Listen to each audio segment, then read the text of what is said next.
The year 2026 is already casting its shadow. While most people are checking their stock portfolios and listening to financial analysts argue on television, there is an ancient code that saw this moment coming 3,000 years ago. King Solomon, the wealthiest man who ever walked the earth, left us a blueprint. Not for surviving what is coming, but for thriving in it. This is not about panic. This is about prudence. This is about the one strategy that has outlasted every empire, every market crash, every currency collapse in human history. The Prudent Man Strategy. And by the end of this journey, you will understand why the wisest investors in history were not on Wall Street. They were on their knees. Right now, two kinds of people are watching the global economy. The first kind is panicking. They see inflation numbers climbing. They see interest rates fluctuating. They see geopolitical tensions rising, and they freeze. Or worse, they make decisions driven by fear. They sell everything at the bottom, or they hoard cash under the mattress, or they jump into speculative investments because someone on the internet told them it was going to the moon. This is the majority, the panicked herd. The second kind of people are the prudent. They are calm, not because they are ignoring the signs, but because they learned long ago that turbulence is not the exception in this world. It is the rule, and they have a plan. Solomon observed both kinds of people in his lifetime.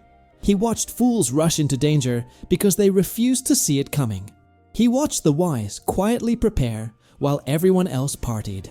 And he distilled this observation into one sentence that has saved more fortunes than any hedge fund strategy ever invented. Proverbs 22 verse 3. A prudent man foresees evil and hides himself, but the simple pass on and are punished. Read that again. The prudent man foresees. He does not react. He anticipates.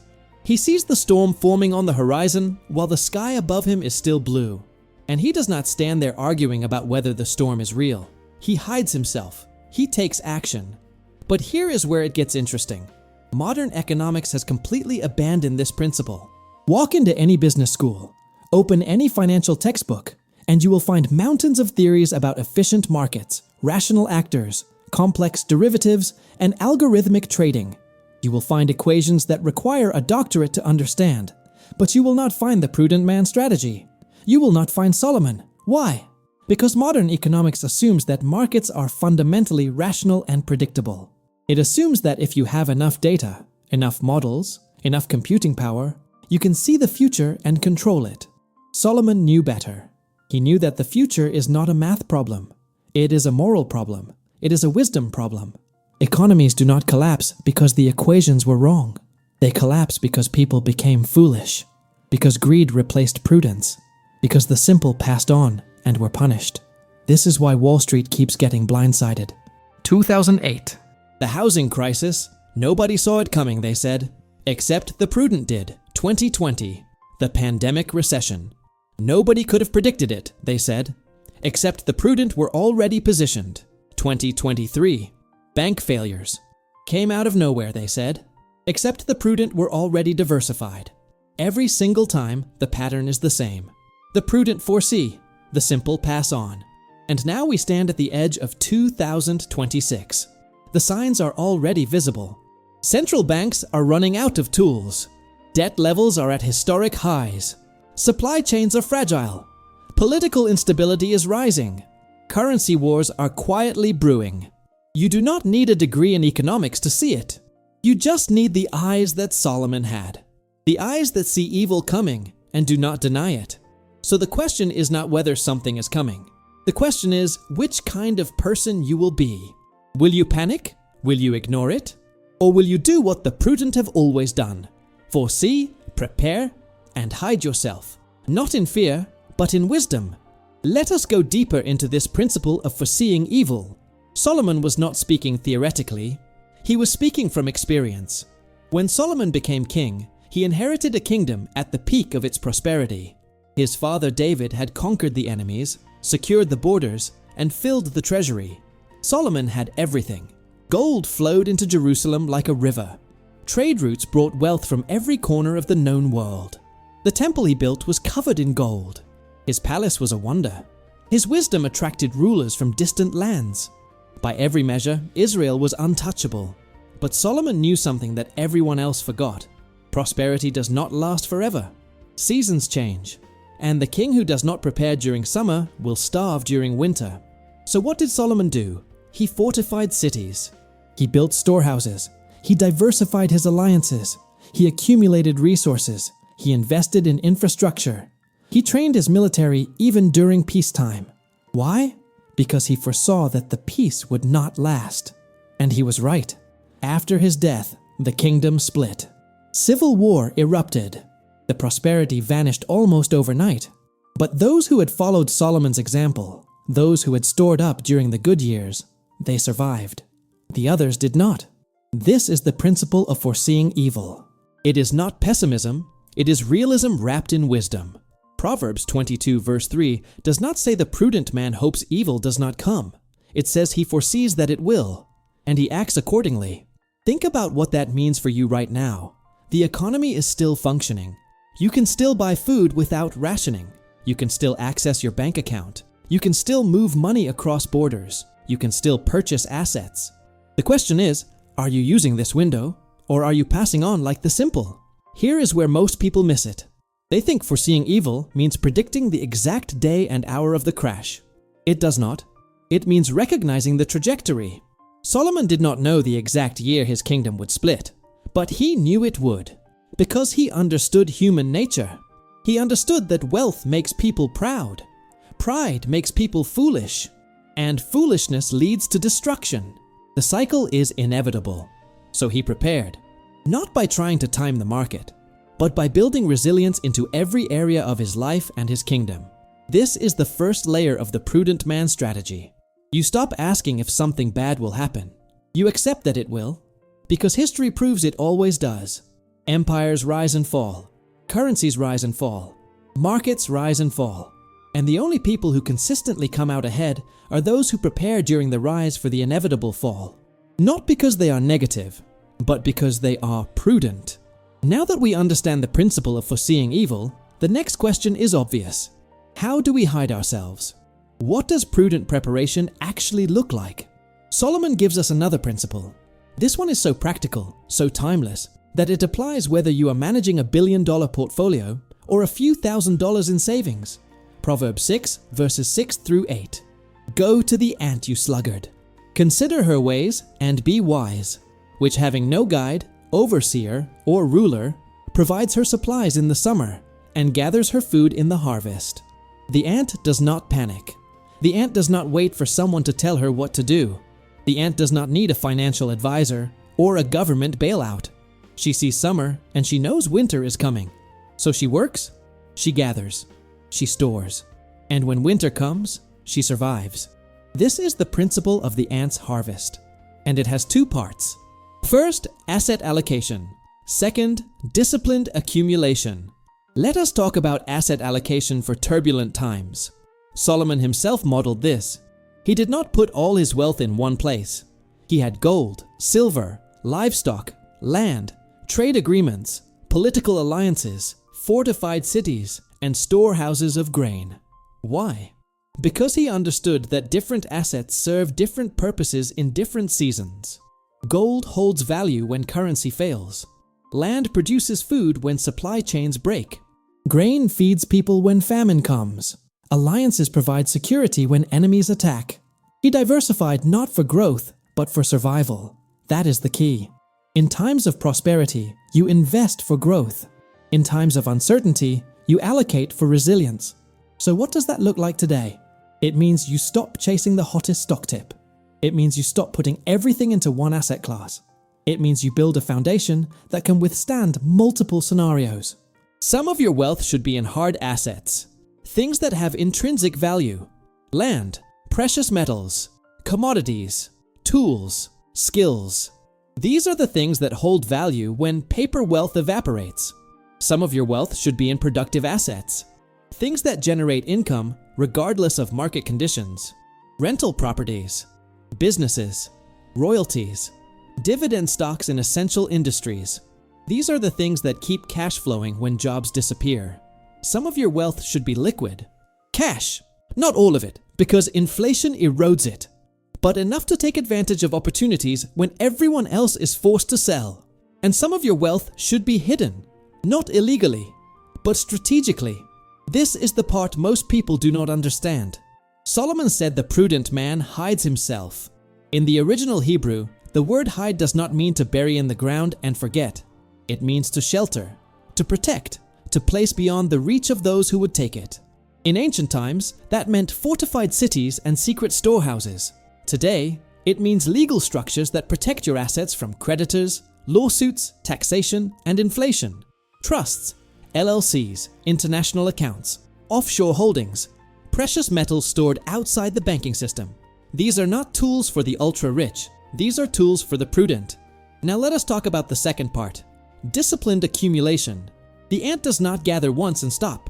She gathers throughout the entire summer, consistently, relentlessly, without distraction.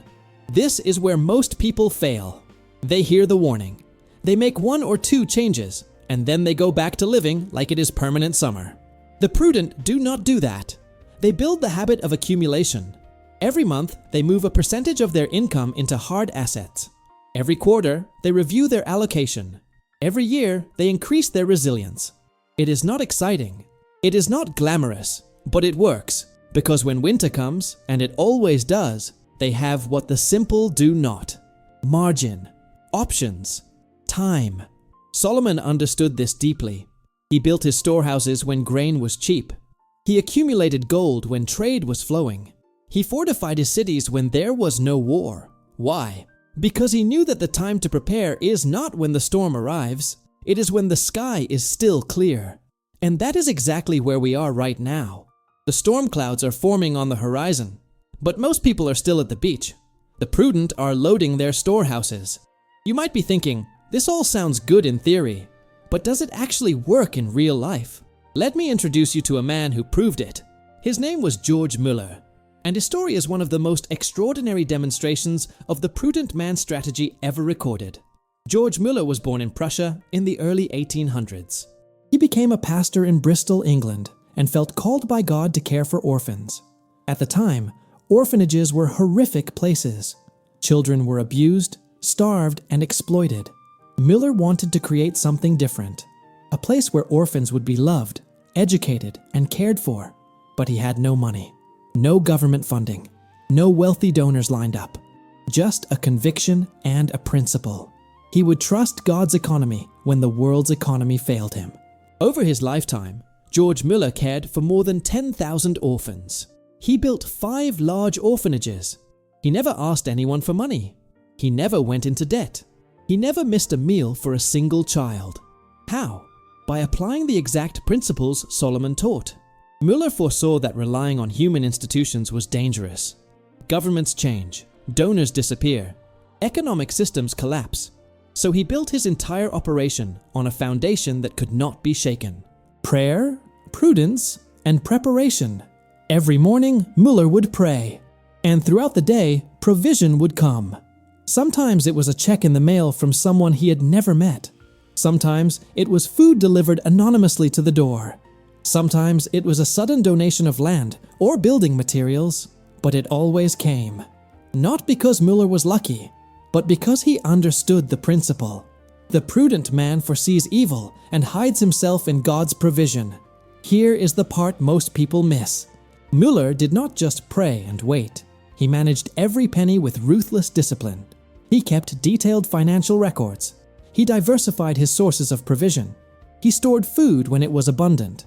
He built reserve funds. He trained his staff to live frugally. He operated with zero debt. In other words, he combined faith with the principle of the ant's harvest. And the result? While banks collapsed, wars raged, and economic depressions swept through England, the orphans under Müller's care never went hungry. Not once. That is the power of the prudent man strategy in action. But Müller was not the only one. Charles Spurgeon, the great preacher of London, operated the same way. Spurgeon built schools, orphanages, and churches during the height of the Industrial Revolution, a time of massive economic inequality and instability. How did he fund it all? Not through debt, not through government grants, but through disciplined accumulation and diversified giving. Spurgeon taught his congregation the same principle Solomon taught. Store up during the harvest, prepare during peace, and when hard times come, you will have what others do not. Spurgeon's ministry survived economic crashes, political upheaval, and even personal financial attacks. Why? Because he had hidden himself. He had built resilience into every aspect of his work. Now let us bring this into 2025. You might not be building orphanages, but the principle is the same. How do you hide your wealth legally and biblically? You create structures that protect what you have built. You do not leave everything exposed to the next economic storm, the next lawsuit, the next wave of taxation, or the next currency devaluation. You diversify geographically. You hold assets in multiple jurisdictions. You use legal entities that separate your personal liability from your investments. You store wealth in forms that governments cannot print into oblivion. And you do it all within the bounds of the law, because the goal is not to evade responsibility. The goal is to fulfill your responsibility to your family, to your calling, to the people who depend on you, just like Müller, just like Spurgeon. This is what separates the prudent from the simple. The simple think hiding wealth is greedy. The prudent know it is stewardship, because when the storm comes, the simple will have nothing left to give, but the prudent will still be standing, still providing, still building, still blessing. That is the legacy of the Prudent Man Strategy, and that is the legacy you are called to build. So here we are. You now understand the Prudent Man Strategy. You know the principle of foreseeing evil. You know the principle of the ant's harvest. You know how the great generals of faith applied these truths in their own lives. Now the question is, what will you do with this knowledge? Let me give you a 24-month action plan. A simple, biblical, practical roadmap that will position you for 2026 and beyond. Months 1 through 3. Assess and awaken. Take a hard look at your current financial position. Where is your wealth? How is it allocated? Is it concentrated in one place, one currency, one market, one country? Write it down. All of it. Then ask yourself, if the worst case scenario happened tomorrow, what would survive? This is your wake-up call. Do not ignore it. Months 4 through 6. Diversify and protect. Begin moving assets into hard, productive, and liquid categories. Open accounts with institutions outside your primary banking system. Purchase physical precious metals. Invest in land or tools or skills that have intrinsic value. Set up legal structures that protect what you have built. This is the season of building your ark. Months 7 through 12. Accumulate and automate. Create automatic transfers that move a percentage of every paycheck into your resilience fund. Make it a non-negotiable habit. Treat it like tithing, because in a sense, it is. You are tithing to your future self and to the people who will depend on you when others cannot help. Increase your income streams. Start a side business. Monetize a skill. Build something that generates cash flow independently of your primary job. Months 13 through 18. Strengthen and store. This is your storehouses phase. Build up reserves of essential goods, not in a panic, but methodically. Food, water, medicine, energy sources. Think like the ant. Gather during summer. Pay off debt aggressively. Debt is the opposite of hiding yourself. It exposes you. It makes you vulnerable. The borrower is slave to the lender. Break those chains. Months 19 through 24. Position and prepare. Now you are ready for the final phase. Look for opportunities that will emerge when the storm hits. Because here is the secret the prudent know. Every crisis creates opportunity. When everyone else is selling in panic, you will have liquidity to buy. When everyone else is losing their assets, you will have the legal structures to protect yours. When everyone else is scrambling, you will have margin to think clearly and act decisively. This is not about taking advantage of people. This is about being in a position to help, to provide, to build when others can only survive. And here is the beautiful part. If the storm does not come in 2026, you lose nothing. You will be wealthier, healthier, more resilient, more disciplined, better positioned, and you will have built habits that will serve you for the rest of your life.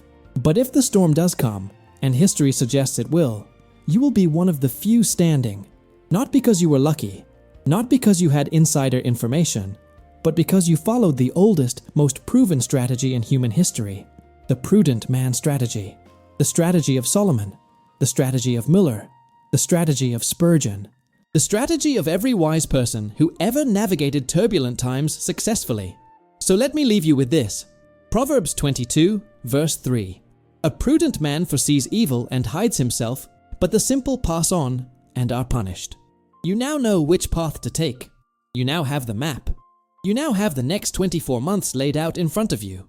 The only question left is, will you act or will you pass on?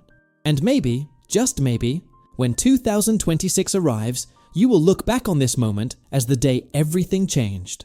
The day you stopped reacting and started foreseeing. The day you stopped being simple and became prudent. The day you unlocked Solomon's wealth code.